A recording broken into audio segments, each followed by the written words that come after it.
இப்போ என் மேலே ஏதாச்சும் ஒரு பேய் ஏற வச்சு காட்டுங்களேன். நீங்கள் இப்படி போயிட்டு குரங்கணி வரைக்கும் நீங்கள் தனியாக போயிட்டு வாங்க, ஆட்டோமேட்டிக்காக நீங்களே நாளைக்கு எனக்கு பேய் ஓடும். சரி, நான் இப்போ மேலே போக கூட நான் தயாராக இருக்கேன். ஏன் இந்த இடத்துல மட்டும் இவ்வளோ ஆன்மா வந்துச்சு? குரங்கணி தீ நடந்துச்சு, ஞாபகம் இருக்குங்களா? ட்ரக்கிங் வந்து பயங்கரமான ஒரு நியூஸ். ஹெலிகாப்டரில் வந்து தான் அந்த தீயை அமர்த்தினாங்க. அத்தனை பேர் உடல், கல்லூரி மாணவர்களுடைய உடல், நிறையா பேர் வந்து இங்கே இறந்து போனாங்க. எல்லாமே அகால மரணம் தான் என்னை கேட்டால். இந்த தீர ஆசைகள் வச்சுட்டு சாவறாங்கன்னு சொல்லுவாங்க அந்த மாதிரி. ஸோ அந்த ஆன்மாக்கள் எல்லாமே பார்த்தீங்கன்னா எப்படி தொடர்பு கொள்ளும் கேட்டீங்க இல்லையா? ஆமாம். மேலே ஏறிடும், அவ்வளோதான். மேலே ஏறிடுவோம். மேலே ஏறிடும், அவ்வளோதான். மேலே ஏறிடுச்சுன்னா ஆக்டிவிட்டீஸ் மாறிடும் உங்களோடது. வணக்கம் நண்பா, நண்பி எல்லாரும் எப்படி இருக்கீங்க நண்பா? இன்றைக்கி நம்ம என்ன பார்க்க போகிறோம்னா, அமானுஷ்யம் இருக்கா இல்லையா, அதே சமயம் இவங்க சொல்கிற மாதிரி இந்த கெட்ட சக்தி, நெகட்டிவ் பவர்லாம் சொல்லுவாங்களே, அந்த மாதிரி சில விஷயங்களாக இருக்கா, அதை வந்து இவர் எக்ஸ்பிளைன் பண்ண போகிறாரு. நாம் இவர்கிட்ட கேட்டு தெரிஞ்சுக்க போகிறோம். இப்போ நம்ம இருக்கிற இடமே வந்து பார்த்திங்கன்னா ஒரு த்ரில்லிங்கான இடம் தான். நம்ம ஒரு காட்டு பகுதியில் தான் இருக்கோம். நீங்கள் சொல்லுங்கள் ப்ரோ. ஸோ வணக்கம் எல்லாருக்கும். இது வரைக்கும் யாருமே இந்த பகுதிக்கெல்லாம் வந்தது கிடையாது. அதுலேயும் சேனல்காரங்க வாய்ப்பே இல்லை. முதல் முறையாக நீங்கள் வந்ததுக்கு உங்கள் தைரியத்துக்கு முதல்ல என்னுடைய கண்டிப்பாக. ஸோ ஃபஸ்ட்டு நான் ஏன் இந்த இடத்துக்கு, நான் எங்கள் ஊரில் எவ்வளோ பிளேஸ் இருக்கும்பொழுது இந்த இடத்துக்கு ஏன் நான் கூப்பிட்டு வந்தேன்னா, இந்த சரௌண்டிங்கில் பல கேஸுகளை சால்வ் பண்ணியிருக்கேன். பல அமானுஷ்யங்களில் லைவாக நிறையா பேருக்கு நான் காட்டியிருக்கேன் நான். ஸோ அதனால தான் நம்ம இந்த இடத்துக்கு வந்திருக்கோம். ஆக்சுவலி இந்த இடத்துல ஒரு 7 மணிக்கு மேலே யாரையும் அலோவ் பண்ண மாட்டாங்க. கீழே செக் போஸ்ட் லாக் பண்ணிடுவாங்க. புதுசாக யாருமே இந்த இடத்துக்கு, ஆனால் இங்கே இருக்க மக்கள் வருவாங்க. இங்கே இருக்க மக்கள் இந்த மேலே இருக்க நைட் ஆனால் நடமாட்டம் எதுவுமே இல்லை, நடமாட்டம் இருக்காது. ஏதோ ஒரு எமர்ஜென்சி ஒர்க்குக்காக இங்கே இருக்கவங்கெல்லாம் போகிறது வருது, அது பைக்கில் அந்த மாதிரி இருக்கும். பஸ்ஸு இந்த மாதிரி வசதிகள்லாம் இங்கே கிடையாது.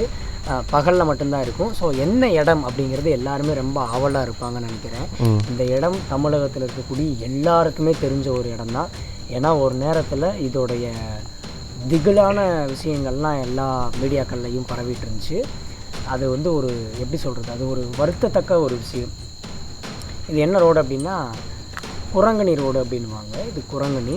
இந்த குரங்கணி போகிற வழியில், அதாவது போடியிலேருந்து ஒரு 10 கிலோமீட்டர் சரௌண்டிங்கில் மேலே போகணும்.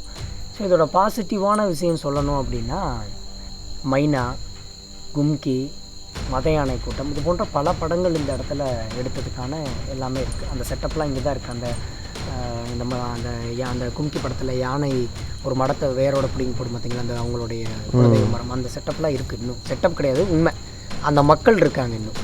அதில் அவங்க ட்ரெஸ்ஸு, காஸ்டியூம்ஸ்லாம் பண்ணியிருக்காங்களா, அந்த பீப்புள்ஸ்லாம் இன்னும் இருக்கிறாங்க. அதான் படி விவசாயம் தான் இங்கே. ஸோ அந்த மாதிரி இது ஒரு பாசிட்டிவான விஷயம். ஒரு நெகட்டிவான விஷயம் அப்படின்னு சொன்னால், நீங்கள் அங்கே ஸ்டார்ட் பண்ணதுலேருந்து இந்த எண்டு வரைக்கும் பார்த்தீங்க அப்படின்னா எல்லாமே நெகட்டிவ் வைப்ரேஷன்ஸ் இருக்கக்கூடிய ஒரு பகுதி. அதுதான் இப்போ நான் என்ன கேட்குறேன்னா, நீங்கள் சொல்கிற மாதிரி அமானுஷம் இருக்குதுன்னா அதை எங்கள் கண்ணு முன்னாடி காட்டுங்க. இல்லை, நிச்சயமாக காட்டலாம். இல்லை, நீங்கள் காட்டலாட்டியும் பரவாயில்ல, எங்களை ஃபீல் பண்ணுற மாதிரி ஏதாச்சும் வந்து நீங்கள் நிரூபித்து காட்டுங்க. நிச்சயமாக. அதாவது குரங்கணி மேலே போனோன்னா அந்த லாட்ஜில் எல்லாம் நிறைய நாங்கள் தவிட்டு ஓடுறது, பெண்ணோடைய ஆன்மா, அந்த மாதிரிலாம் நிறைய பார்த்துருக்கோம். ஏன் இந்த இடத்துல மட்டும் இவ்வளோ ஆன்மா வந்துச்சுன்னா, அதான் சொன்னேன் பார்த்தீங்களா, 2017, 15, 16 அந்த சரௌண்டிங்கில், அந்த நேரத்தில் குரங்கணி தீ நடந்துச்சு, ஞாபகம் இருக்குங்களா? ட்ரக்கிங் வந்து பயங்கரமான ஒரு நியூஸ். ஹெலிகாப்டரில் வந்து தான் அந்த தீயை அமர்த்தினாங்க. அத்தனை பேர் உடல், கல்லூரி மாணவர்களுடைய உடல், நிறையா பேர் வந்து இங்கே.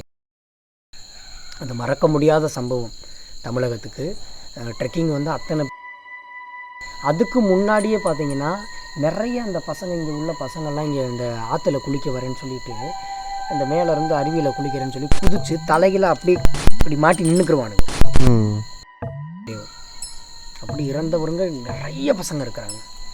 ஸோ அவங்களுடைய ஆன்மாக்கள் எல்லாம் இங்கே தான் இருக்கும். கரெக்டு தான். நீங்கள் இப்போ கூட்டிகிட்டு வந்திருக்க இடமே எப்படின்னா ரொம்ப தெரியுதுங்களா, ரொம்ப இதாக தான் இருக்குது. ஏன்னா இவ்வளோ தூரம் நம்ம ட்ராவல் பண்ணி வந்து நீங்கள் நிரூபித்து காட்டுறேன்னு சொல்லியிருக்கீங்க. நீங்கள் சொல்லுங்கள், நீங்கள் என்னங்கிறத நீங்கள் ஷேர் பண்ணுங்கள், நாங்கள் தெரிஞ்சுக்கிறோம். ஸோ அந்த மாதிரி தான். ஸோ அதனால் இந்த கோயிலில், நம்ம ஒரு கோயிலில் உட்காந்து பேசுகிறது நமக்கு ரொம்ப நல்லா. இப்போ நம்ம வர வழியிலே நீங்கள் பார்த்துருப்பீங்க, இந்த கேமராமேன்லாம் பார்த்துட்டு ஒரு செகண்ட் டர் விட்டார் பயங்கரமாகும். காட்டு மாடு, யானை, இதோடைய தொல்லைகள்லாம் இங்கே ஜாஸ்தியாக இருக்கும். ஆனால் நம்ம இவ்வளோ தைரியமாக வந்து உட்காந்துருக்கோம் அப்படின்னா அந்த கடவுளுடைய அனுகிரகம் தான். ஆண்மக்கள் இங்கே அதிகம்ப்பா, ரொம்ப ஜாஸ்தியாக இருக்காங்க. என் ஃப்ரெண்ட்ஸ் எல்லாம் நிறைய பேர் பார்த்துருக்குறாங்க. லைவாக பார்த்துருக்காங்க. எங்களோட 10th படித்த பசங்க ஒரு 20-30 பேர் இன்றைக்கும் போய் கேட்டோம்னா சொல்லுவாங்க, ஐயோ அங்கே தவிட்டு ஓடுனதை பார்த்தா அதை பார்த்தா இதை பார்த்தா அப்படியே கண்ணில் காட்டினேன். அது இது கற்பனையாக இருக்காதா? ஒரு பயத்தினால ஒரு நாமளே பயத்தில் தானே உட்காந்துருக்கோம்.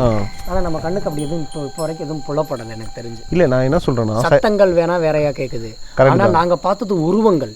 இப்போ வந்து நீங்கன்ட்டு இல்லை, இப்போ நம்ம பொதுவாகவே இப்போ நமக்கு ஒரு பயம் ஏற்படுத்துச்சுன்னா இல்லாத ஒரு விஷயத்த கற்பனையாக நம்ம மூளை வந்து யோசிக்க தோணும். கண்ணுக்கு அரண்டதெல்லாம் அந்த மாதிரி தான் சொல்கிறீங்க. அந்த கேட்டகரிக்கு நான் வரவே இல்லை. நான் சொல்கிற கேட்டகரியெலாம் வேறு. நாங்கள் லைவாக பார்க்குற விஷயங்கள். அந்த ஃப்ரெண்ட்ஸ் எல்லாம் இருக்கிறானுங்க, சுதன், கிரண், மனோஜ், பெப்பி, ஊருப்பட்ட பேர் இருக்கிறானுங்க. எல்லாருமே சொல்லுவானுங்க நைட்டு அப்படியே ஸ்டே பண்ணுவோம். எல்லாமே ஒரே ரூமில் தான் தங்குவோம். கெஸ்ட் ஹவுஸ் இருக்குது எங்களுக்கு மேலே. எல்லாருமே ஒரே காட்டேஜில் தங்குவோம். தங்கி இங்கேருந்து ஆப்போசிட்டில் இருக்க லாட்ஜில் பார்ப்போம். ஸோ இந்த மாதிரிலாம் நிறைய அமௌண்ட் விஷயங்கள் இங்கே நடந்திருக்கு. காரணம் என்னென்னா, அதான் நிறைய பேர் அந்த மாதிரி கேசஸ்ஸு, இந்த தீயில இருந்தவங்க, இந்த மாதிரி நிறையா இருக்குது. ஸோ அவங்களுடைய சத்தங்கள்லாம் நாங்களுமே நிறையா தடவை கேட்டிருக்கோம். இப்போ நம்மளே கொஞ்சம் நேரம் ஒரு மணி என்ன சரியாக ஒரு 1 மணி இருக்கும்னு நினைக்கிறேன். ஆமாம். அப்போ இந்த ஒரு 12 to 1 மணிங்கும் பொழுதெல்லாம் இந்த 3 மணி வரைக்கும் உங்களுக்கு அந்த சப்தங்கள்லாம் நம்ம கேட்க முடியும். எல்லாமே கொஞ்சம் வித்தியாசமாக தான் இருக்கும். நம்மளால் இந்த சவுண்டவே கேட்க முடியல. வர வழியில் ஒரு சத்தம் மாதிரி கேட்டுச்சு, அதை வாட்ச் பண்ணுங்கன்னு சொன்னீங்களே, அது என்ன சத்தம்னு சொல்லி நீங்கள் என்ன சொல்ல இது பண்ணுறீங்க? தூரத்துலேருந்து அப்படியே போய் அப்படியே முடிகிற மாதிரி சத்தம் இருந்தது. உங்களுக்கு வண்டி வரல, ஆனால் அந்த இடத்துல புரியலை. பட் எனக்கு அதை என்னால் உணர முடியும். நெகட்டிவ் எனர்ஜிஸ் நம்மளை சுற்றி இருக்கிறத உணர முடியும். இப்போ நம்ம இங்கே உட்காந்துருக்கோம். இப்போ பக்கத்தில் ஏதாவது இருக்கான்னு நீங்கள் கேட்டிங்கன்னா நான் என்ன பதில் சொல்லுவேன்னு நினைக்கிறீங்க? தெரியலையே, நீங்கள் சொன்னால் தான் தெரியும். நிச்சயமாக ஆன்மாக்கள் நம்மளை சுற்றி இருக்குங்கிறேன் நான். அது உங்களுக்கு தெரியுதோ இல்லையா? என் கண்ணுக்கு அது புலப்படும் தான். பார்த்தீங்களா? அதனால் கேமரா கட்டுங்க. இப்போ நீங்கள் பார்த்தீங்கன்னா அந்த சத்தம் நீங்கள் கேட்டுக்கணும். நீங்கள் ஒரு ஆள் நடமுட்டம் இல்லாத ஒரு பகுதியில் ஒரு பாத்திரத்தை போடுற சவுண்டு இங்கே கேட்கணுன்னு அவசியம் கிடையாது. இங்கே வீடுகளும் கிடையாது. ஒத்த கடைன்னு இதுக்கு பேர். ஒரே ஒரு கடை தான் இருக்குது, அதுவும் பூட்டி கிடக்கு. ஒரே ஒரு பொட்டி கடை தான். ஸோ அந்த மாதிரி ஒரு இங்கே யாரும் வரமாட்டாங்க. அதெல்லாம் அன்டைமில் நான் இவ்வளோ வருஷம் இங்கே இருக்கேன்ல, ஃபஸ்ட் டைம் லைஃப்பில் இன்றைக்கி இல்லை. எனக்கு சீரியஸாகவே வந்து என்னென்னா வச்சுக்கோங்களேன், நம்ம இந்த பேய் இருக்குன்னு சொல்கிறத வந்து பார்க்கணும், உணரணும். நம்ம வந்து பேசிக்கிட்டே இருந்தாலும் நம்மளால் எதுவும் நம்ப முடியாது. நானும் வந்து நான் அப்படி பேசுகிறதுக்காக நான் விரும்பலை. அதுக்கான சில பூஜை பரிகாரம் நம்ம ஏதோ ஒரு விஷயத்தில் ஒரு மயானத்துலையோ இல்லை ஒரு இந்த மாதிரி காட்டுகளில் நம்ம ஒரு பூஜையை பண்ணும்பொழுது நிச்சயமாக அது நம்ம கண்ணுக்கு தெரியும். சரி, இப்போ நீங்கள் சொல்கிற மாதிரி ஆன்மாக்கள் இருக்குதுன்னா அது வந்து நம்மளை எப்படி வந்து நம்மளை தொடர்பு கொள்ள எப்படி? அது நல்ல ஆன்மாக்கள் வந்து உங்களை எந்த டார்ச்சருமே எந்த தொந்தரவுமே பண்ணாது. அதாவது வேலையை பார்த்துட்டு இருக்கோம். அது ஏன்னா அது மோட்சம் கிடச்சிருக்கும், அந்த மாதிரி இருக்கும். நம்ம இப்போ பார்த்துட்டு இருக்க நம்ம இப்போ பேச வந்திருக்க ஆன்மாக்கள் எல்லாருமே அகால மரணம் அடைஞ்சவங்க. எங்கள் பசங்க பார்த்தீங்களா, இந்த பசங்க எப்படி பைக் ஓட்டிகிட்டு போய் ஆக்சிடெண்ட் ஆகுறது, இங்கே இந்த ரோட்டில் அவ்வளோ அட்டுழியம் பண்ணுவானுங்க. ஸோ அந்த மாதிரி கேசஸ்ஸு. ரெண்டாவது இந்த கேசஸ்ஸு. அப்புறம் இந்த யதார்த்தமாக குளிக்க வரவங்க தவறி விழுந்து செங்குத்தா நின்று அந்த மாதிரி ஆன்மா, இது எல்லாமே அகால மரணம் தான். என்னை கேட்டால் சிதஞ்சு போய் சாகுறது, இந்த தீர ஆசைகள் வச்சுட்டு சாகுறாங்கன்னு சொல்லுவாங்க, அந்த மாதிரி. ஸோ அந்த ஆன்மாக்கள் எல்லாமே பார்த்தீங்கன்னா எப்படி தொடர்பு கொள்ளும் கேட்டிங்க இல்லையா? ஆமாம். மேலே ஏறிடும், அவ்வளோதான். மேலே ஏறிடும், மேலே ஏறிடும், அவ்வளோதான். மேலே ஏறிடுச்சுன்னா ஆக்டிவிட்டீஸ் மாறிடும் உங்களோட. அவங்க சைக்காலஜி டிசார்டர் இல்லைங்களா? பேய் ஏறினவங்களுக்குலாம் அப்படி துண்டாக தெரியும். அவங்கள பார்த்தாலே அவங்க தெரியும். அவங்க கோயிலுக்கெல்லாம் வர முடியாது. நான் ஒரு பேய் உள்ளே அலோவ் பண்ணியிருப்பேன்ல, அது எனக்கு பேய் இல்லைன்னு முன்னாடியே தெரிஞ்சிருக்கனால தானே உள்ளே அலோவ் பண்ணியிருக்கேன். ஏன்னா பேய் இருந்தால் தான் உள்ளே வரும்போது அது ஆட்டமாக ஆடி இருக்கும், கத்தி இருக்கும், கூப்பாடு போட்டிருக்கும். அந்த மாதிரி மேலே ஏறிடுச்சுன்னா உங்களுடைய அதாவது உங்களுடைய கேரக்டருக்குள்ள மறந்துடுவீங்க. ஸோ டோட்டலாக சரி. இப்போ ஓகே, அந்த மாதிரி இருக்கட்டும். இப்போ என் மேலே ஏதாச்சும் ஒரு பேய் ஏற வச்சு காட்டுங்களேன். நீங்கள் இப்படி போயிட்டு குரங்கணி வரைக்கும் நீங்கள் தனியாக போயிட்டு வாங்க, ஆட்டோமேட்டிக்காக நீங்களே நாளைக்கு எனக்கு பேய் ஓடும். இல்லை, சீரியஸாகவே எனக்கு இந்த பேய் நினச்சலாம் பயம் இல்லை. ஆனால் நீங்கள் சொல்கிறீங்க பார்த்தீங்களா, அந்த காட்டு விலங்குகள் அதெல்லாம் சொல்கிறீங்களே, அது எனக்கு வந்து ரியலாகவே எனக்கு நம்பிக்கை இருக்குது. அதுக்கு நான் சப்போர்ட் பண்ணுறேன். அதுக்கு எப்படி சப்போர்ட் பண்ண முடியும்? அது வந்து நான் அம்மா கிட்ட உங்களுக்கு வர வாங்கி அனுப்பிவிடுறேன். நீங்கள் குரங்கணி வரைக்கும் இங்கே எப்படியோ கரெக்டாக வர வாங்கி அனுப்பிடுறீங்களா? ஆமாம், 8 கிலோமீட்டர்ஸ் இருக்குன்னு நினைக்கிறேன். வந்து ஒரே ஒரு டெலிஃபோன் மட்டும் தான் வேலை செய்யும். இப்போ நம்ம ஃபோனில் அவ்வளோதான். அதான் நெட்வொர்க் ப்ராப்ளம். எமர்ஜென்சினாலும் நீங்கள் யாருக்கும் கூப்பிடவும் முடியாது, ஒன்றுமே பண்ண முடியாது. நீங்கள் அழகாக இங்கேருந்து ஒரு 8 கிலோமீட்டர்ஸ் தான். ஒன்றும் இல்லை, நீங்கள் செல்ல பாட்டு போட்டே கூட நடந்து போயிட்டு அங்கே இருங்க. நாங்கள் காலையில் வந்து பிக்கப் பண்ணுறோம். காலையில் நான் உங்களை பார்க்கும்போது நீங்கள் என்ன நிலைமையில் இருப்பீங்கன்னு பார்ப்போம். அமானுஷங்களோட பாதிப்பு உங்களுக்கு நிச்சயமாக வந்துடும். அதுதான் என்னன்னு கேட்குறேன். இப்போ அமானுஷங்களோட பாதிப்பு நம்ம சொல்கிறப்ப ஒருவேளை உங்களை அடிச்சிடலாம். ஓகே, முதுகில் அடிச்சிச்சுன்னா நீங்கள் மூச்சு பேச்சு இல்லாமல் இறந்துருவீங்க. உடம்புல எந்த காயமும் இருக்காது. இதை நாங்கள் என்ன சொல்லுவோம், முனி அடிச்சிருச்சு, மோய் இந்த மாதிரி சொல்லுவோம் இல்லையா? ஆனால் உங்களுக்கு எந்த காயமும் இருக்காது, இறந்துருவீங்க. அந்த மாதிரி இருக்கும். இல்லை, ஓகே, இப்படி மேலே போகிறீங்க, மேலே பிடிக்குது, அதோட ஆசைகள்லாம் உங்கள் மூலியமாக தீர்த்துக்க பார்க்கும். சரி, நான் இப்போ மேலே போக கூட நான் தயாராக இருக்கேன். எவ்வளோ தூரம் நான் போகணும்னு சொல்லி நீங்கள் சொல்கிறீங்க? குரங்குனே தான் போனால் எப்படி என்னால் பார்க்க முடியும்? இப்போ நீங்கள் சொல்கிற மாதிரியே கூடயே நடந்து வரும்பா.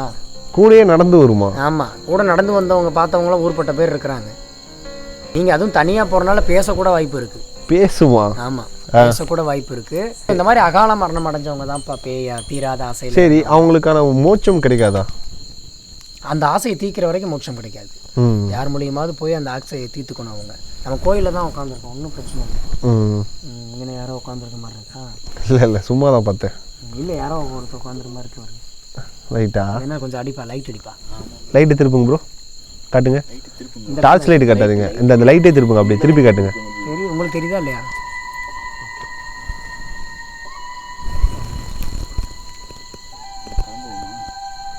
கிளம்பலாம் முடியாது ப்ரோ. இப்போ வந்து அமானுஷி இருக்கா இல்லையான்னு பார்த்து தான் கிளம்ப முடியும். இப்போ போய் பிடிச்சிட்டு வருவாங்க. நடந்து போங்க. இல்லை அது வந்து இப்போ அகோரி அவர்கள் தான் வந்து நிரூபிச்சு காட்டணும். ஓகேங்களா? அதுதான் அவருக்கு ஒரு சவால். என் மேலே ஏதாச்சும் ஒரு அமானுஷத்தை ஏற்றி காட்டுங்க, நான் தயாராக இருக்கேன். நீங்கள் இப்படி போயிட்டு வாங்க, அதுவாகவே ஏறிடும். நான் ஏன் ஏற்றி விடுறதுக்கு? இல்லை, நீங்கள் ஏதாவது உங்கள் பவரை வச்சு ஏதாவது ஒன்று இதாக பண்ணி நீங்கள் பேயை வந்து அந்த பானையில் பிடிப்பேன்னு சொல்கிறீங்களே. ஏற்றி விடுறது ஒரு நல்ல விஷயமா? அது ஒரு மனுஷன் மேலே ஒவ்வொரு பேய் ஆக்ரோஷமாக ஏறி ஆளவே முடிச்சு விட்டுரும், உருக்கி எடுத்துரும். ஆனால் ஏற்றுற பேய் ரொம்ப ரொம்ப பயங்கரமான வெறியில் இருக்கிற பேய் ஏறிச்சுன்னா சோழியை முடிச்சிச்சுன்னா என்ன பண்ணுவீங்க? நான் தான் சொல்கிறேன் இல்லை, நீங்கள் இப்படி போயிட்டு வாங்க மேலே வரைக்கும். நாங்கள் இங்கேயே கூட உட்காந்துருக்கோம் கோயிலே. நான் கோயிலை கட்டி பிடிச்சி நீங்கள் இப்போ ஒரு இருட்டான ஒரு ஒரு ஒரு எப்படி சொல்கிறது, ஒரு ரோடு, நார்மலான ஒரு ரோடு, அந்த மாதிரிலாம் பிரச்சனை இல்லை. இங்கே தான் வனவிலங்குகள் இருக்குது. அது ஒன்றும் பண்ணாது, நீங்கள் போயிட்டு வாங்க.